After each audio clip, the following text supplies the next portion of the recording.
گزشتہ 3 جمعہ سے آپ حضرات کے سامنے غزوہ احد چل رہا تھا، اس کے بھی بعض اہم نقطے جو اس کا نچوڑ اور خلاصہ تھا وہ رہ گئے تھے، انشاءاللہ اس کو بھی پایہ تکمیل تک پہنچائیں گے۔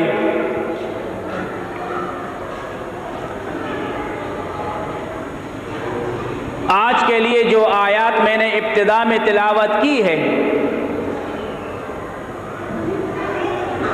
ان آیات میں پروردگار عالم نے اپنے محبوب محمد الرسول اللہ صلی اللہ علیہ وسلم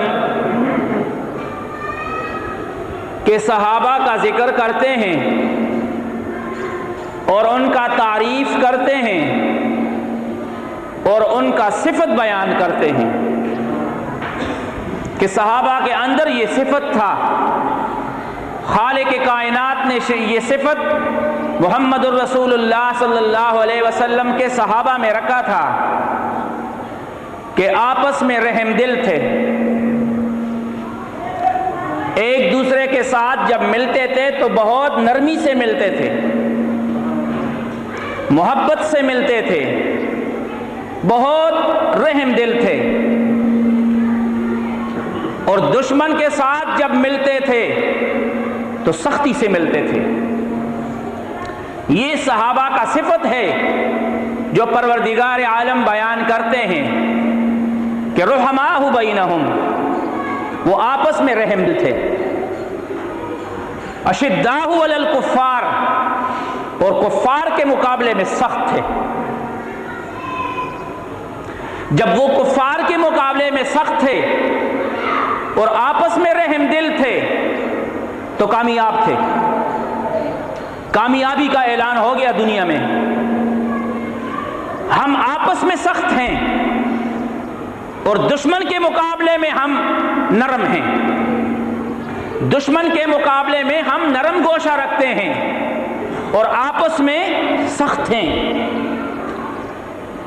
تو ہمارا نتیجہ خراب ہے۔ جب ہم آپس میں رحم دل ہوں گے، محبت والے ہوں گے، دکھ سکھ والے ہوں گے، اور دشمن کے مقابلے میں وہ دشمن جب دین کا دشمن ہوگا وہ تمہارا بھی دشمن ہے، وہ اسلام کا دشمن ہے، وہ قرآن کا دشمن ہے، وہ علماء کا دشمن ہے، وہ اللہ کے گھر کا دشمن ہے، پھر اس کے لیے اشداء علی الکفار، جس طرح صحابہ نے اپنا مشن اس انداز پہ پورا کیا کہ قرآن نے کہا کہ اشداء علی الکفار، وہ پھر سخت ہوتے تھے، ان کے لیے کوئی نرم گوشہ نہیں ہوتا تھا، لیکن آپس میں بہت رحم دل تھے، بہت آپس میں محبت کرنے والے تھے۔ انہی کی محبتوں کا صلہ ہے، انہی کی نرم گوشی کا یہ نتیجہ ہے کہ رب العالمین نے آج دنیا میں کونے کونے تک اسلام پہنچا دیا۔ اسلام نرم گوشی کو پسند کرتا ہے، اسلام سادگی کو پسند کرتا ہے، اسلام پیار و محبت اور اطاعت کا نام ہے۔ اگر کوئی کہے کہ میں اللہ سے محبت کرتا ہوں تو اللہ سے محبت کرنے کے لیے دلیل یہ ہے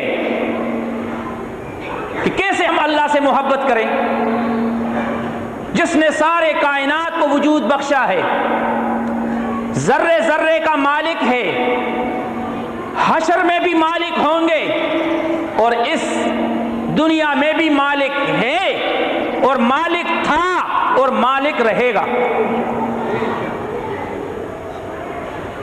ہم اس سے محبت کرنا چاہتے ہیں، ہم خالق کائنات سے پوچھتے ہیں کہ ہم آپ سے محبت کرتے ہیں تو ہم آپ سے محبت کیسے کریں؟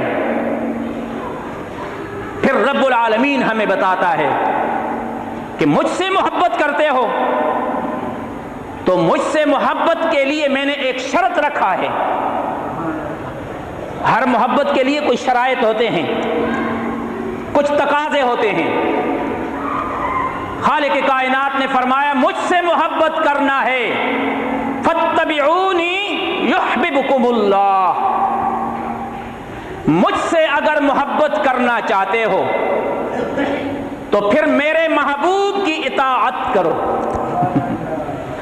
محمد عربی صلی اللہ علیہ وسلم کے اطاعت کے بغیر رب نہیں ملے گا.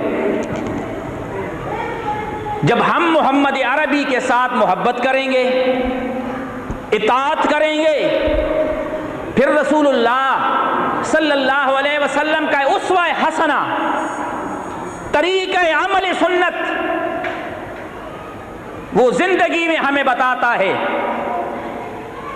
کہ اللہ سے اگر تمہیں ملنا ہے تو میری غلامی کرو. محمد الرسول اللہ کی، محمد الرسول اللہ کی غلامی کرو گے تو رب العالمین ملے گا، محبت کا حق ادا ہوگا. اگر کوئی کہے کہ میں اللہ کے رسول کی اطاعت نہیں کرتا، میں ڈائریکٹ اللہ سے ملتا ہوں، تو وہ ایسے گاڑی میں بیٹھا ہے جس کا ڈرائیور کوئی نہیں.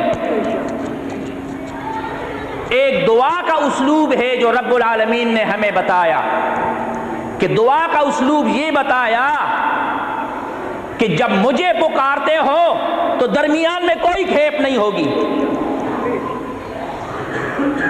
درمیان میں کوئی گیپ نہیں ہوگی. مجھے پکارو، میں تمہاری پکار کو قبول کرتا ہوں. اور یہاں محبت مجھ سے کرنا چاہتے ہو تو میرے محبوب کی اطاعت کرو. میرا محبوب کی اطاعت تمہیں میری محبت بتائے گا. جب تم میرے محبوب کی اطاعت نہیں کرو گے، اس کی سنت پر عمل نہیں کرو گے، تو تمہیں خدا سمجھنے کے لیے کوئی بھی نہیں ملے گا، اور نہ تمہیں خدا سمجھ میں آئے گا، کبھی بھی نہیں آئے گا.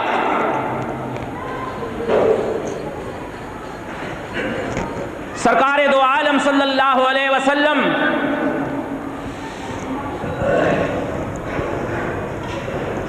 جو احد کے پہاڑ کے ٹیلے پر جو 50 آدمی بٹھائے تھے، جو میں نے پہلے جمعے عرض کیا تھا، 50 آدمی،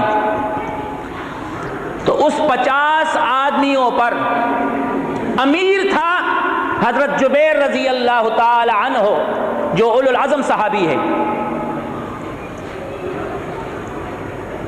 خالد بن ولید رضی اللہ تعالی عنہ اس وقت مسلمان نہیں تھے. یہ حضرت جبیر رضی اللہ تعالی عنہ کہ شہید کرنے والا بھی خالد بن ولید جیسا جلیل القدر صحابی ہے، لیکن جب شہادت کا وقت آتا ہے تو اس وقت خالد بن ولید صحابی نہیں ہے.